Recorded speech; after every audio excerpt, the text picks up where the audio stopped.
평안하십니까? 오늘도 주님께서 우리에게 허락하신 참 좋은 한 날입니다. 목요일마다 성경에서 배우는 예수님의 기도에 대해서 우리가 함께 묵상하는데요. 오늘 그 7번째 시간 겟세마네의 기도를 우리가 다시 찾도록 하겠습니다. 기도하며 시작합니다. 사랑과 은혜가 많으신 아버지 하나님, 우리가 또 하나님을 아버지라 부르며 한우를 지냅니다.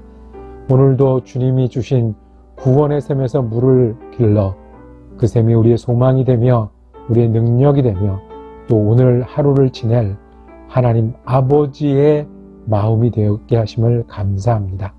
주님, 오늘 겟세마네 기도에서 우리를 위해서 주신 사랑과 은혜를 우리가 다시 방문하기를 원합니다. 예수 그리스도께서 우리에게 주신 사랑이 오늘을 향한 우리 사랑이 되게 하시고 주님이 구원을 위해서 지신 십자가가 우리를 위한 은혜와 능력이 되게 하여 주시옵소서. 감사드리오며 우리 예수 그리스도 이름으로 기도드립니다. 아멘. 오늘 우리가 함께 읽으실 성경 한장은 신약성경 마태복음 26장입니다. 그 중에 39절에서 41절까지 말씀을 받들어 읽겠습니다. 조금 나아가사 얼굴을 땅에 대시고 엎드려 기도하여 이르시되 내 아버지여, 만일 할만하시거든 이 잔을 내게서 지나가게 하옵소서. 그러나 나의 원대로 마옵시고 아버지의 원대로 하옵소서 하시고, 제자들에게 오사 그 자는 것을 보시고 베드로에게 말씀하시되 너희가 나와 함께 1시간도 이렇게 깨어 있을 수 없더냐. 시험에 들지 않게 깨어 기도하라. 마음에는 원이로되 육신이 약하도다 하시고. 아멘. 오늘 함께 읽으신 마태복음 26장 말씀을 묵상하실 때 그 제목을 겟세마네의 제자들이라고 정하고 은혜 나누기를 원합니다. 예수께서 잡히시던 마지막 밤이었습니다. 그날은 예수님과 제자들이 시간을 보내셨습니다. 유월절 만찬을 함께 했고 그 자리에서 떡과 잔을 주시면서 기념하라 성만찬을 시작하셨습니다.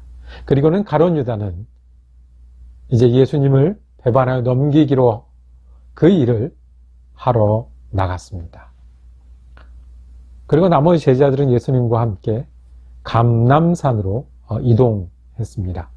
이제 조금 있으면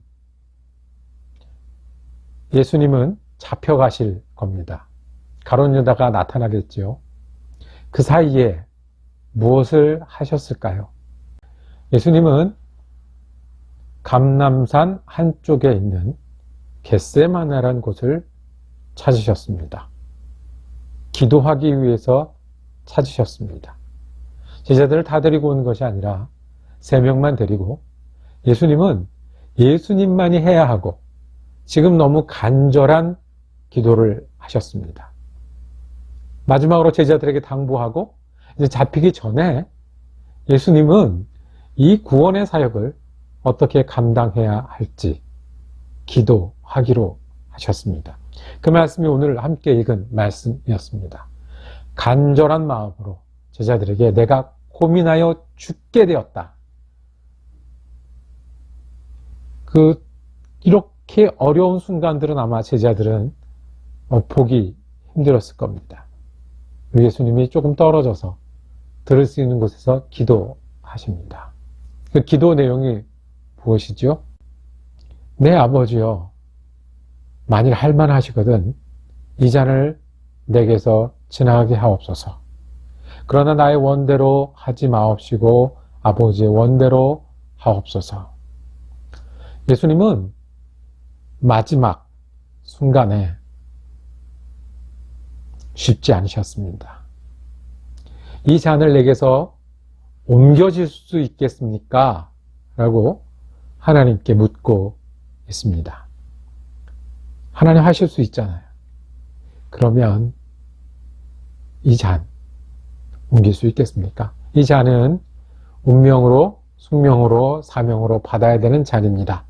십자가고 죽음을 통해서 이루어야 되는 구원입니다. 예수님은 이 잔을 피할 수 있냐라고 묻고 계십니다. 왜 그랬을까요? 무엇이 무서우셨을까요? 아니면 무엇을 피하고 싶으셨을까요? 아니면 무엇을 마주하기 싫으셨을까요?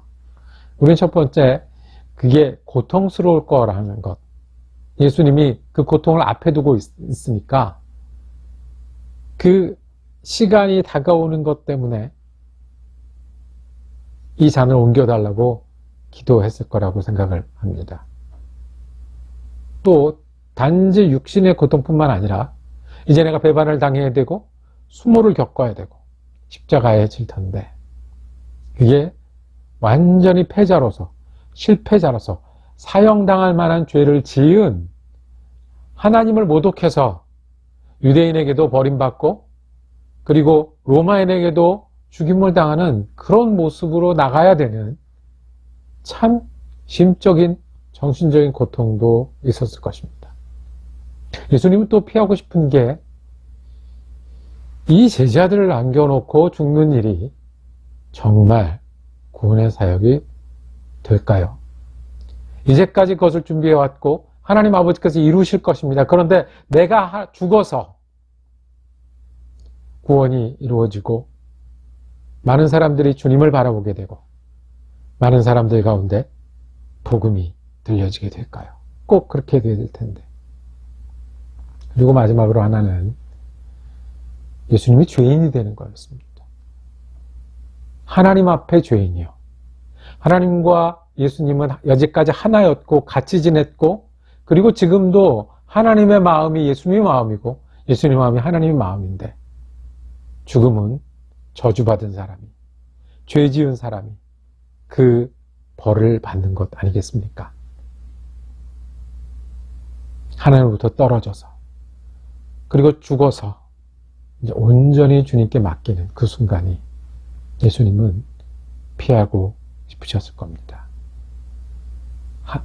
하나님이 얼마나 이 일에 분명한지를 예수님 보셨습니다. 예수님 십자가에서 엘리 엘리 라마 사박다니라고 기도하셨죠. 예수님은 하나님 버리실 겁니다. 그리고 돌아보지 않으실 겁니다. 육신의 고통보다 예수님은 그 일을 마주하는 일이 힘드셨을 것입니다. 그래서 기도합니다. 주님, 할 수 있으면 지나갈 수 있을까요? 근데 예수님의 결론은 내 뜻이 아니라 아버지 뜻에 맞추겠습니다. 더 쉬운 말로 말하면 도망가지 않고 피하지 않고 순종하겠습니다. 하나님의 구원이라고 하는 그 사명과 내 바램, 이 방법밖에 없나? 이렇게 죽어야 하나? 라고 하는 바램 사이에서 주님은 하나님의 뜻을 선택하셨습니다. 주님 마지막에 기도하셨습니다. 한 번이 아니라 두 번, 세 번. 이제 가룟 유다가 가까이 올 때까지. 하나님의 뜻이 거기 있고 내가 바람이 여기 있는데 그것을 붙들고 기도하셨습니다. 맞습니다. 기도를 어떻게 글로 설명하겠습니까? 우리 믿음을 어떻게 계산으로 만들어 놓겠습니까? 공부한다고 우리가 헌신할 수 있겠습니까? 경험했다고 우리가 하나님과 가까워질 수 있겠습니까? 예수님 마지막 순간에 기도하시면서 하나님을 향하는 마음이 어떤 건지, 하나님의 뜻을 찾는 것이 어떤 것인지, 그리고 하나님의 뜻이 이루어지도록 순종하는 게 어떤 건지 보여주셨습니다.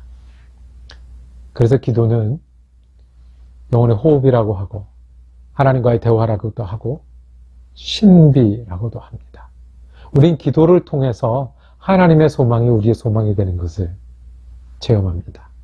우린 기도를 통해서 하나님과 우리가 가까이 있는 것을 경험합니다. 우리가 기도할 때 나를 온전히 죽일 수가 있고요. 나를 온전히 죽일 때 하나님과 우리가 함께 가는 일들이 가능한 것을 봅니다. 예수님도 두렵고 싫고 피하고 싶을 때 기도함으로 순종하셨습니다. 그래서 이 겟세마네의 기도는 가장 중요한 예수님만 할 수 있는 기도를 하셨고 그래서 우리에게 구원이 이루어졌습니다. 그래서 그 겟세마네의 기도 속에 누구를 위한 기도도 있었어요? 우리를 위한 기도도 있었습니다. 그런데 이 예수님이 열심히 기도하는 것과 대조되는 사람들이 있습니다. 제자들입니다. 예수님은 제자들이 함께 기도하기를 원하셨습니다. 성경에 보면 제자들과 함께 기도하기를 원하는 장면이 많이 나오지 않습니다. 예수님 정말 기도하기를 원하셨습니다. 같이 기도하기를 원하셨습니다. 그런데 제자들은 잠들었죠. 피곤해서 잠들었습니다. 그럴 수 있습니다. 그런데 예수님은 이 제자들이 안타까워하십니다. 뭐라고 말씀하시냐 하면 이 순간도 깨어있을 수 없느냐. 시험에 들지 않도록 깨어 기도하라 말씀하십니다. 예수님이 우리에게 원하는 것은 예수님과 함께 깨어있기를 원하십니다. 예수님과 함께 기도하기를 원합니다. 예수님이 그랬듯이 기도를 통해서 피하지 않고 순종했듯이 내 원과 하나님의 원이 있을 때 내 원이 하나님의 원과 같아졌듯이 그렇게 기도하기를 원합니다. 이 깨어있으란 말은 성경에 종종 정신 차리고 집중해서 준비하라는 뜻으로 말씀합니다. 예수님은 기도를 통해 순종하셨고 제자들의 기도는 깨어있기 위한 기도입니다. 시험에 들지 않게 하기 위해서죠. 기도하지 않으면요, 우리가 어떻게 기억하겠습니까? 우리가 어떻게 한 번 믿은 거 가지고, 한 번 경험한 거 가지고, 한 번 예배한 거 가지고 계속해서 살아갈 수가 있겠습니까? 우리가 하나님을 기억할 때, 하나님의 이름을 부를 때, 하나님을 채울 때가 언제입니까? 그때가 기도 아니겠습니까? 기도할 때 우리는 예수님을 기억하고요. 기도할 때 우리는 우리를 돌아볼 수 있고요. 기도할 때 우리는 이 땅의 것이 전부가 아니라 하나님 나라를 바라보고 겸손해질 수 있습니다. 깨어있는 것은 우리 주님 말씀하신 걸 기억하는 것입니다. 또 하나, 깨어있는 것은요, 우리가 매너리즘을 극복하는 겁니다. 자꾸 하면 무뎌져요. 맛있는 것도 똑같은 걸 계속 먹으면 맛을 잃게 됩니다. 교회를 나오는 일도, 신앙생활하는 일도 어떻게 우리가 반복하면서도 매너리즘에 빠지지 않고 지낼 수 있겠습니까? 기도할 때, 기도함으로 깨어있을 때, 예수님이 2번, 3번 기도하셨던 것처럼 우리도 주님 앞에 나가서 기도할 때 피하는 것, 도망하는 것이 아니라 순종하게 되고 결심하게 되고 배우게 되고 예수님의 소망이 우리의 소망이 됩니다. 쉬운 일이 아닙니다. 기도가 쉽다라고 말씀하는 경우가 실은 많지 않습니다. 예수님도 마지막에 기도하셨습니다. 그래서 피하지 않고 이 구속의 역사를 예수님의 역사로 만드셨습니다.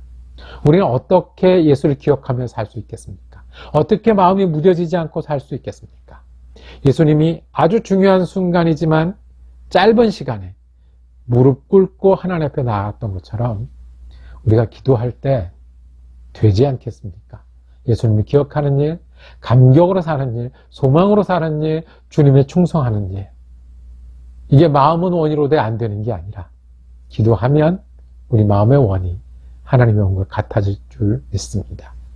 이것이 예수님이 기도하실 때 곁에 있던 제자들에게 예수님이 원하셨던 말씀이고 그 기도 속에 우리를 향한 구원이 있는 그 기도 속에 계신 예수님이 오늘 제자된 우리를 향한 뜻 아니겠습니까? 깨어서 기도하는 여러분과 제가 되기를 원합니다. 기도하겠습니다. 사랑과 은혜가 많으신 아버지 하나님, 우리가 깨어서 기도하는 사람 되기를 원합니다. 예수님도 기도하시고 예수님도 하나님 뜻을 찾으시고 순종하셨는데 우리도 그 예수님을 기억하고 날마다 주님 앞에 걷기 위해서 기도하는 사람 되게 하여 주옵소서. 마음이 원이라고 스스로를 속이지 않게 하시고 우리가 기도하지 않아서 부족한 부분들을 하나님 앞에 나아가서 구하고 얻고 결심하는 그리스도의 사람이 되게 하여 주시옵소서. 요즘 예수 그리스도 이름으로 기도드립니다. 아멘. 예, 예수님의 기도 함께 우리가 살펴보았습니다. 내일은 다시 요한복음 15장 묵상 이어지겠습니다. 은혜로운 한 날 되시기를 축복합니다.